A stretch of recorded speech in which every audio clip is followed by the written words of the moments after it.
Hello, everyone. Thank you for joining us today. We have a lot of exciting sessions about data analytics, digital marketing, and many more. So make sure you download the VFast app on your mobile phone and join our sessions so you can join our sessions much easier wherever you are. With that, chill for a few minutes and watch our video for exciting reminders before we begin our session very shortly. So we will see you in a short while.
All right.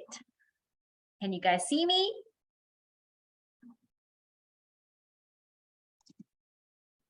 Yes, we can. Great, great. All right, so good morning, good afternoon, and good evening, everyone. Welcome to the road to developing our first party data growth engine. I'm Yi Hong from Nestlé Malaysia, and I will be your host for this session. Give me a round of applause, please. Okay, so I'm sure that if many of you would have heard the house rules, but of course, allow me to reiterate to ensure a smooth flowing session today. So do keep an eye on the chat box to make sure not to flood it with spam. This is to make sure that you are able to catch all the important announcements and link on how you can engage with us via slido.com. Okay, so have your mobile phones on standby to scan the QR code on the top corner of the slide later so you can see career opportunities in data analytics, marketing, and sales across all the Nestlé markets around in the globe. Right, so of course, great, let's begin the session today. So allow me to introduce our inspiring keynote speakers for today, Zumi Jongwei, Head of Communication and Marketing, Mosima Selota, Data Scientist, and Shidisho Swedi, E-Category Manager at Nestlé Eastern and Southern Africa. Yay, okay.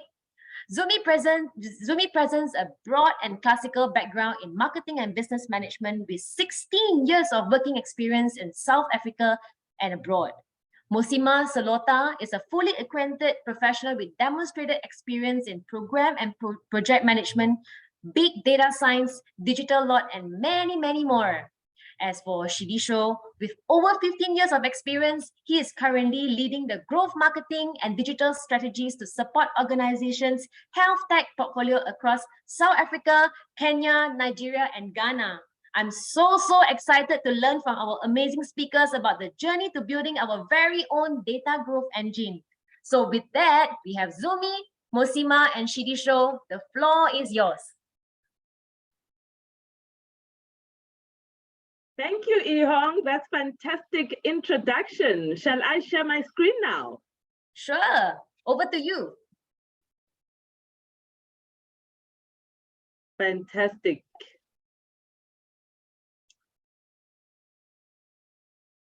Give me 1 second as I just make sure you can see it.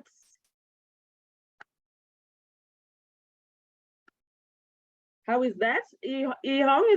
Is that you can see that? Not yet. Not yet. I think it's coming. Let me try again.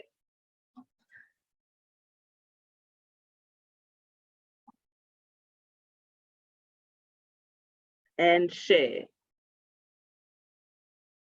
Yes, we saw it now. Come, let's start. Let me do it as a slideshow.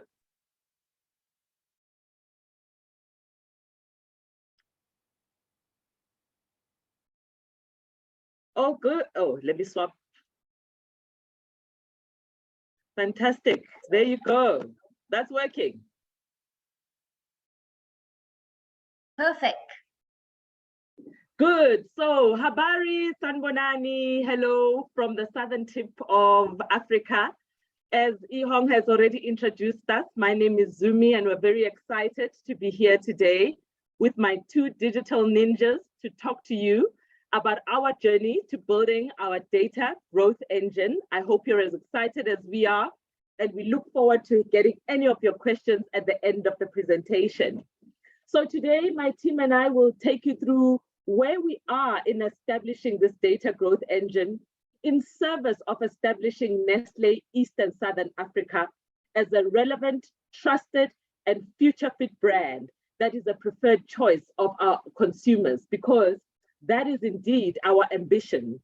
We are clear that there is a huge opportunity to drive a big transformation of our business to become an e-enterprise, because we believe that this will drive great efficiency for us and will generate real growth.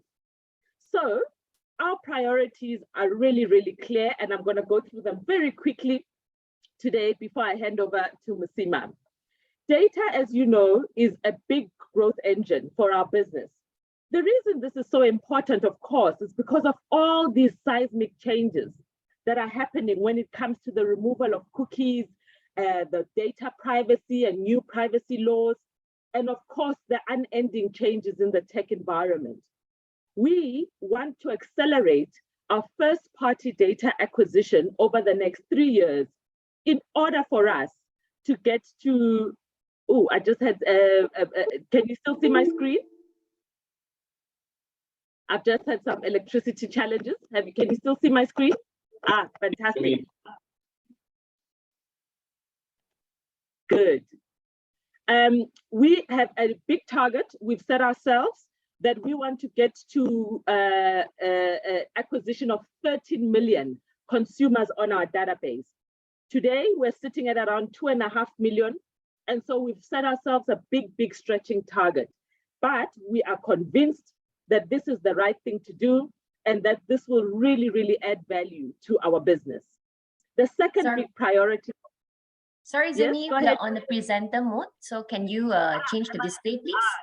Thank you. Yeah, perfect now. Yeah. Good stuff.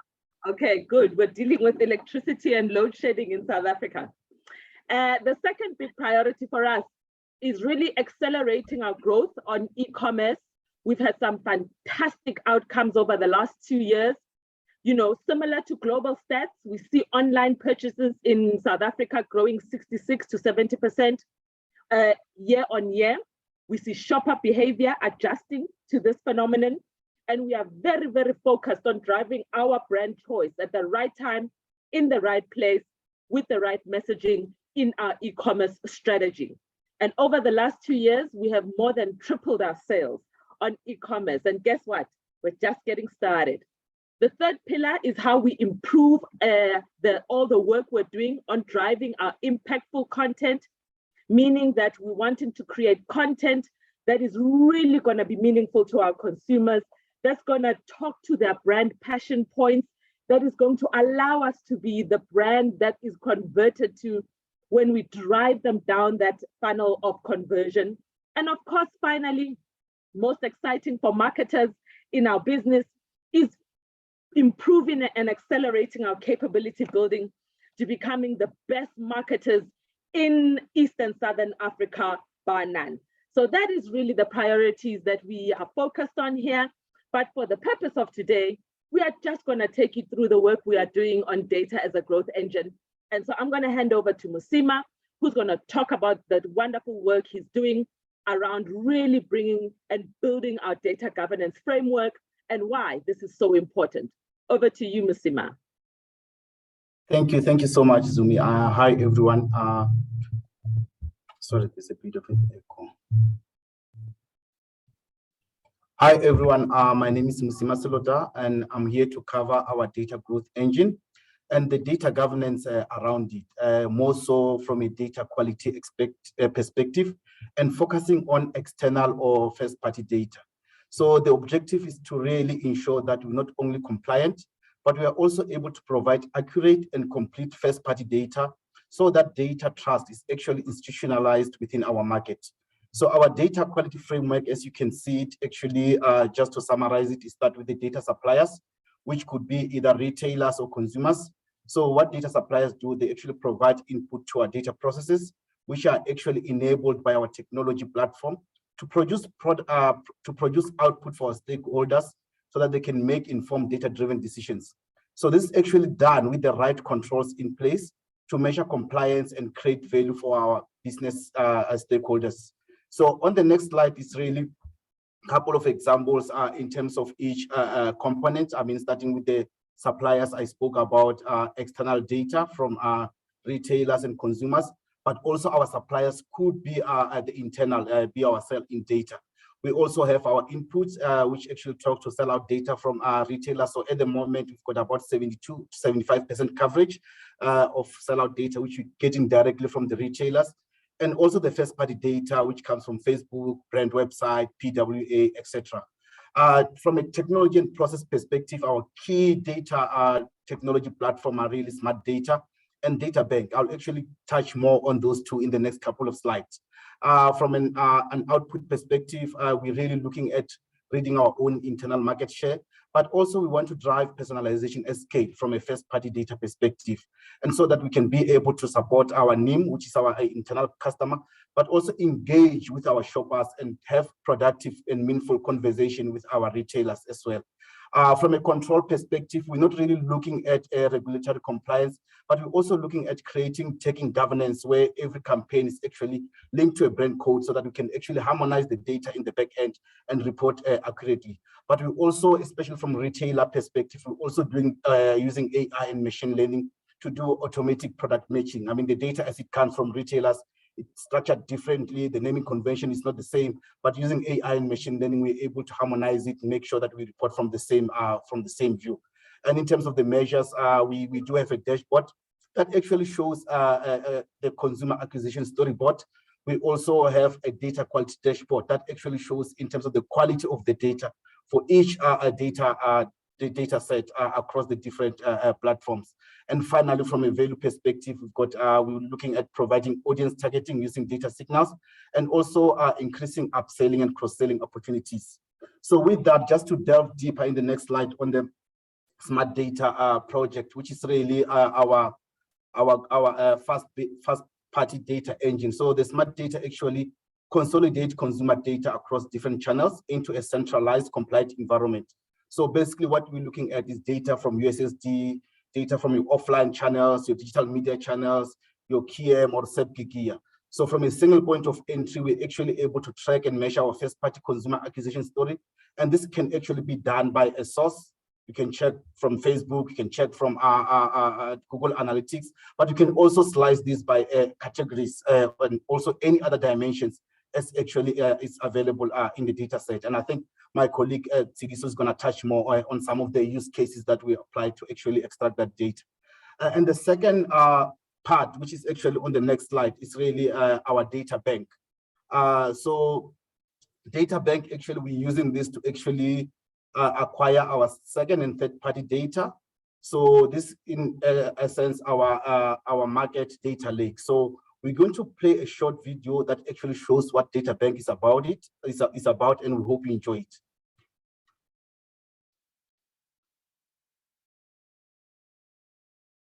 Data, it's everywhere.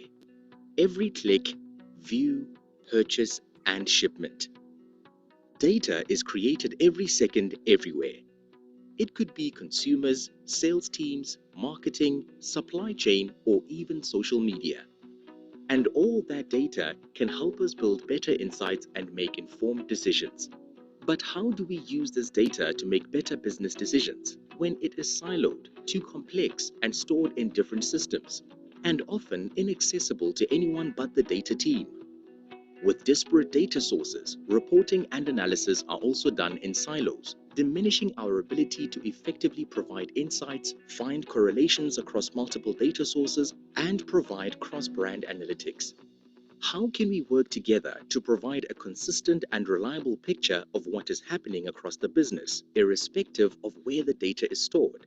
We are proud to introduce to you ESAR Data Bank, a platform that allows us to break down the silos and democratize data access for all, no matter your role or department.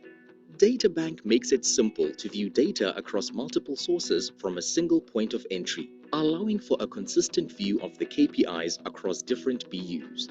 Data Bank brings trust and integrity to the data, enabling the business to focus on the metrics that matters. Anyone within the team can now analyze and explore the data, ask questions about the data, and build visualization and drill down to row-level details. The results or your discoveries can be shared with a simple link. From observation to valuable insights, moving our mode of operations from being reactive to proactive, and ultimately predictive. Providing a unified data analytics platform that both data analysts and business teams can use to make data-informed decisions. Data Bank, connecting our dream region. So basically, Data Bank is our sales and market intelligence engine. So with that, I would actually like to hand over to my colleague Tsidiso to share more innovative use cases on how we engage with our consumers and continue to grow our data engines. T, over to you, my friend. All right. Thank you very much, Mosima. That was very insightful. To further explain the data quality framework, I'd like to dive deeper into the brand challenges and understanding how we tackle those. So looking at our growing up milk brands, using Nido as an example, we had a few barriers and a few challenges, which main one was letting our consumers have the reason to believe in the quality of our brands. Another challenge was that we had low user-generated content on the website, with which equaled low registrations. Next slide, please. So what was done, you ask? So we as the digital team and the brand team got along with our partner agencies and proposed a social media and programmatic campaign to tackle the above mentioned challenges. The campaign's main objective was to get mom to register, review our product, and stand a chance to win shopping vouchers. It was very self-explanatory. So we ran a Facebook carousel where the main copy was, tell us what you think. And then mom had to follow steps where she had to register and opt in for comms. Second was she had to give her opinion about the Nido milk brand. And third, she had to read the terms and conditions and understand what the mechanism of winning will be. And I'm glad to say that this was a very successful campaign, as you can see on the results on the next slide. So this is display programmatic banners that we deployed to support the carousel, which was also placed on Google Ads, along as other traffic drivers to make sure that we reach the results in the next page. Thanks.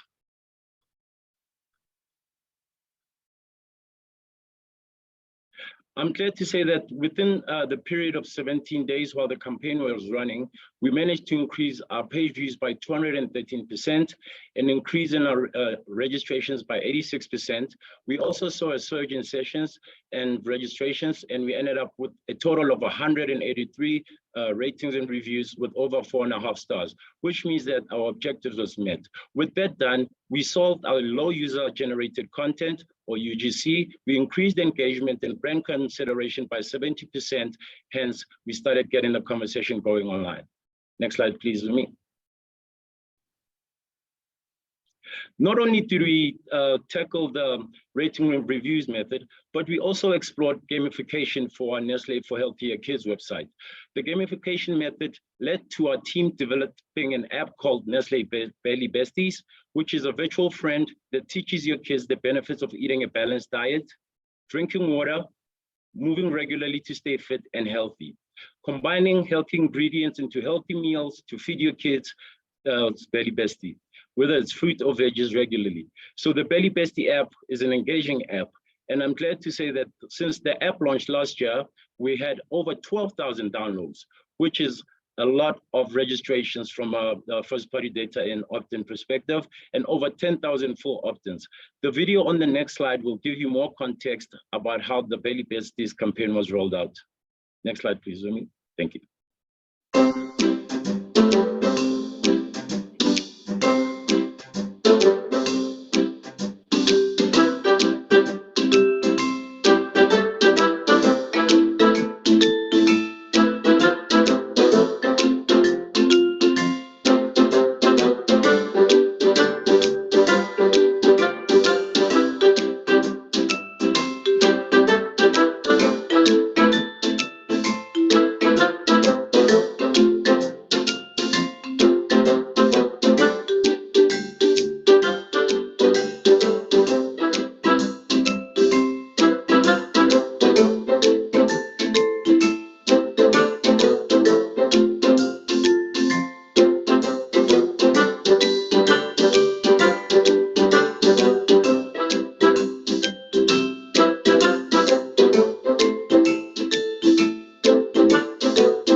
Thank you very much, Zumi.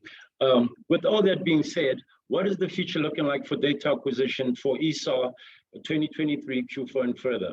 We will be looking at exploring Q-code integration when deploying our outdoor media, like our billboards, our PR point of sale.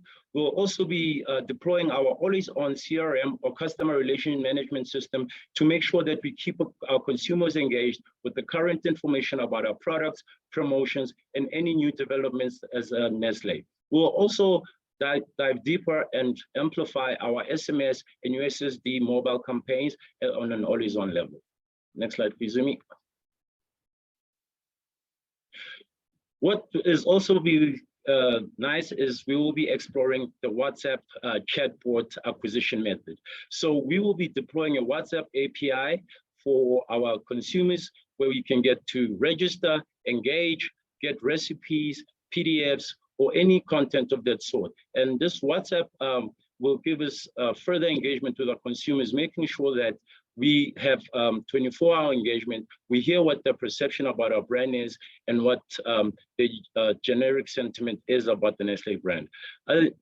Despite all those things, we're still moving forward and we'll look at exploring new innovations in data acquisition. Slide, please. With that being said, we'll come to the end of the user cases. In the famous words of Benjamin Franklin, if you fail to plan, you plan to fail. Hence, planning is extremely key and integrating with brand managers and agencies to make sure that all your data acquisition targets are met. You should also keep in mind to adhere to your country's privacy laws and make sure that people are alerted about opting in and out, informing them that what you're going to use the data and for in future. Thank you very much. That's all from me.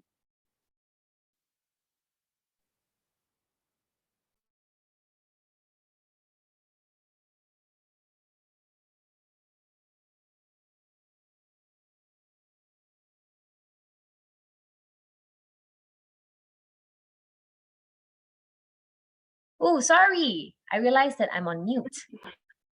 I apologize, but I would like to say thank you to all the speakers for sharing with us the insights, and it really helps. I myself is also not from the background of technology, you know, and growth engines and all, but you know, this is really insightful. So thank you so much. But of course, we will not let you go without answering a few questions from the participants. Yeah. So let me just pick up the first question. What has some of the challenges been in developing a first-party cookie engine? Mosima, you want to take that? Yeah. Yes, Zumi. I think one of the challenge was really at the governance, and I think which we done a bit retrospectively. So, I mean, sometimes we'll send out campaigns, and you find that when it comes, then to kind of consolidate and harmonize the data was a bit of a challenge. To some extent, you find that some of the campaigns are actually not linked to the brands, and it was quite difficult to kind of measure in terms of how the campaigns are performing against the brands. So that is one of the challenges. I don't know if Zumi want to add or Tsidiso on that. I think the only thing I'll add, Mosima, that's really spot on is also getting all the different stakeholders on board in terms of ways of working in order to accelerate that process. You take it for granted that everybody knows, but actually it takes quite a lot of change management to get that process aligned, but we are well on the way to getting that done. Yes. Another challenge I would say is adhering to the country's privacy laws. You need to re-engage as soon as possible, as soon as you've acquired the data, because we have a process where within 6 months, whatever we have in our data engine has to be deleted if it has not been re-engaged. So hence the CRM integration and the tactics that were presented earlier. Thanks. Great, thank you so much. Okay, we have actually quite a lot of questions coming, so be ready. The next one, what is the Nestlé e-Business Academy? Could you please tell us more about it? Oh, okay, that's a great question. Yes, All Lisa, right. go ahead. Yeah, I so get the excited when Nestle I hear about e-business academy is our training, our internal training academy, a holistic digital training, internal training program, which includes modules in search, modules in data acquisition, modules in e-commerce, modules in analytics, and content management. And that what you need to do in the academy is to finish a few of those courses that you are assigned to. Once you're assigned to those courses, you then get a certification, which means that you are now an expert in that particular field. It's very key for every brand managers and people involved in brand to attend to finish the e-business academy, because when I started at Nestlé, it gave me a lot of context into how Nestlé does digital and how digital is deployed at Nestlé. So it is our digital enabling platform, and it is very user-friendly. And I would recommend that you check it out and just give it a try. Cool. We don't just ask you to do your work, but we also train you to learn more things, right? Especially in the field that you are an expert or even specialized in, right? So thank you so much, Shidisho, for sharing. All right, I think this is something related to data. So how will Nestlé ensure the data collected is safe and secure? So currently, what we actually have what you call smart data, which is our cloud-based data environment. So the platform itself actually comply with all the policies and the regulations, but also it consolidates data from different channels, so that there is also data lineage. So if maybe a consumer requests that we remove their data from our database, we don't have to look all over the place. So this single point of entry that is actually compliant, that has been well protected. And it's cloud-based as well. So basically that's what we have, and that's the real objective for smart data. Yeah, and then we also inform you when you are opting in what your data will be used for. So no consumer data stays with any Nestlé employee. It goes straight to the data bank. We make sure that our data agency partners who create our work signed all the legal privacy laws to adhere to, and NDAs, to make sure that no one's data is compromised, and to make sure that when we are collecting at an offline level too, that the consumer's data knows is safe. So everything that's done has to go through compliance, legal, and then it will end up in the smart data bank, as Mosima said. So that ensures all the consumers' data safety from your purchasing information, etc. None of that will be compromised just because of smart data. Yes. So please continue to buy Nestlé products or join our campaigns if you can, right? So that's really important. Okay. And I have this very interesting question. What is Nestlé's digital approach for rural areas where internet connectivity may not be available? So we have offline acquisition, where we have promotions. We'll have brand promoters with samples, etc., making sure that data is collected at an offline level, considering the fact that our internet penetration in Africa, also the issues we have with electricity and stuff. So we're looking at, hence we're also looking at developing the WhatsApp method and understanding how that will be beneficial. Because if you think about it, there are some apps that you can log on to without necessarily having to have a data package. So it's all about just aligning with brand activities and ensuring that whatever is done, there is a data element involved in there, especially if I can speak from the medical services in the field and the sales ops team. Thanks. Thank you so much, Shidisho. And we have this also someone, one of the participants asked this question: what is the biggest lesson you learned in creating this data growth engine that you wish you know before started doing it? Mosima, I think you can start there and I'll add. Yes, I think the first part, Zumi, you kind of touched on, is really around change management, engagement. Make sure that you really bring all the stakeholders on the table. I mean, people before technologies, and also make sure that you've got the right processes as well. And I think that is the biggest lesson. I think we start more with the technology, and now we start bringing people on board. But I think we've made significant progress, and we still grow, continuing to grow.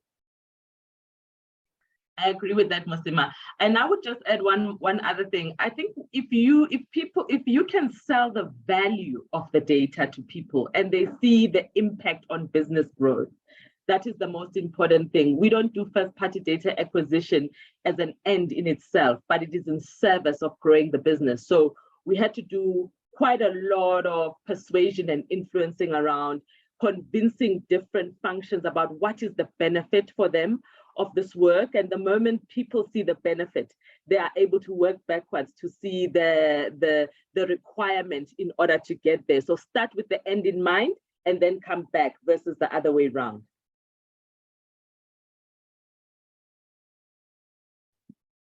Great, thank you. So we're coming along with a lot of questions. So let me pick the questions.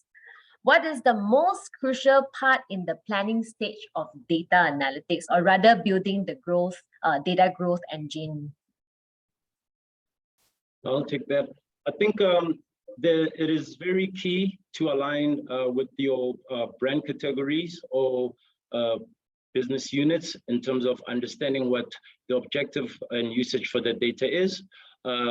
Using nutrition as an example, we know that we want to acquire mother's data because we are very educational in terms of what our products can do for you. So if you think about how our strategy is structured, it is based aligned with what the brand wants to do at the end. Sometimes from an e-commerce perspective, it might be just a sales increment sort of promotion, or it might just be a new product introduction. And we're also looking at just letting every different business units sort of understand what they want the data for and what it will be used for in the end.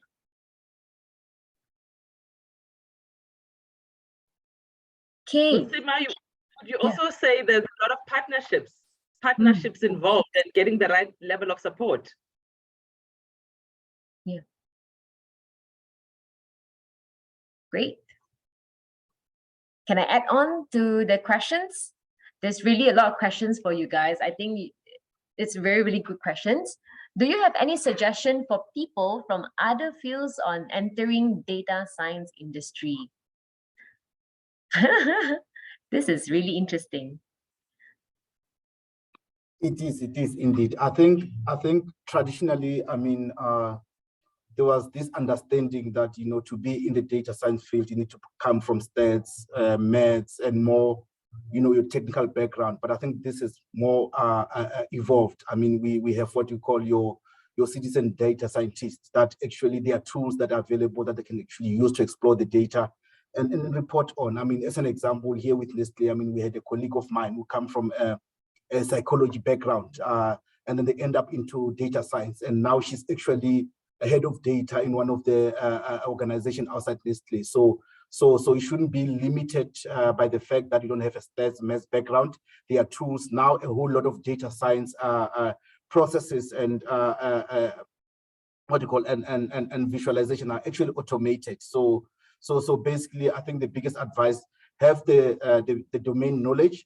If you are in marketing, have a better understanding of marketing. If you're in sales, really understand that domain very well. And yes, and then you can learn from there. And then also, this is more a team sport. So you don't have to really be a unicorn. You can bring maybe the business side, and then you can have someone from maybe technical side to come and complement you. I think that's really good insight. So maybe I can also consider trying data scientist. And I'll reach out to you, Mosima. Okay, so how do you measure the success of each campaign through the data that you are getting? I can take that. So each campaign has a different matrix. For instance, we would set a target in terms of how many we want to acquire in a year, but the overall master business strategy is that we want 5% of all of our data to be sort of re-engaging content. And that's basically more or less, yeah, where we are. Let me add to that as well.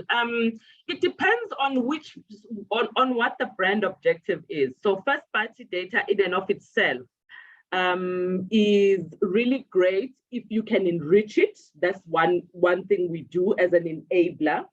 But then different brands will have different objectives, either around consideration, and consideration, making people consider our brands, will have its own KPIs about how we use that data. Some brands will have opportunities to drive conversion or buying our products. Some brands will want to pursue strategies that drive loyalty. Each of the different stages of brand development would have their own input KPIs on how we use our first-party data. And they would also have output KPIs. What is the outcome that we want to see? So at Nestlé, if you had to go through eBusiness Academy, it would teach you all of the different matrices, why they matter, where to use them, so that you make sure that you're using the right matrix to deliver against the right business problem. But great question. Thank you so much, Zumi and Shidisho.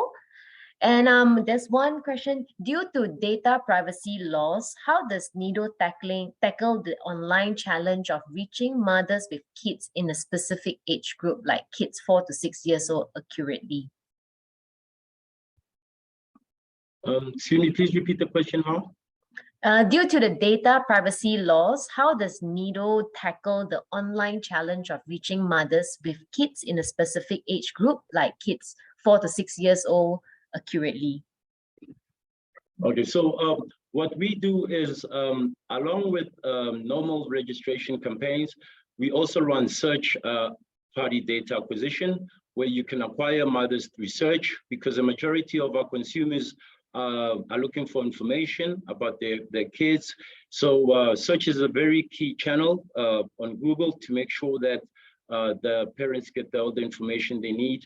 And also in terms of understanding compliance, as a NIDO brand, we are only allowed to advertise from 3 to 5 years upwards. So we also structure our search campaigns in a way that we know what the mother's needs are. We have a consumer insights team that gives us insights on, what parents need, what has changed, and what they're feeding their kids. Hence, that's what feeds our strategy, and make sure that we adhere to the privacy laws, and also things like complying to laws of not advertising to kids, etc. So we as brand teams do not engage with the consumers, but we make sure that our marketing and the content that we deploy to the mothers and is within the regulations of the country's privacy laws. So there's, as I've mentioned, search is a very key channel for that, and hence it increases visibility.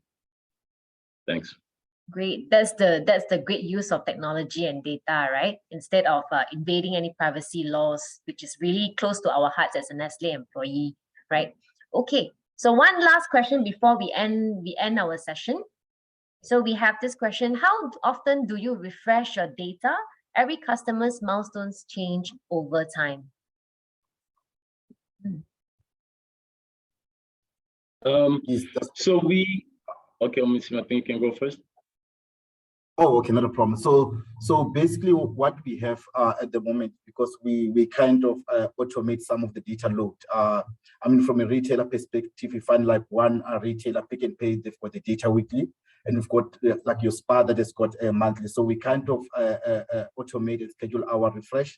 So as and when the data become available within the retailer's portal, then we're able to automate the refresh. But at the end of the month, we kind of realign all the data feeds so that we can actually be able to report on a monthly basis.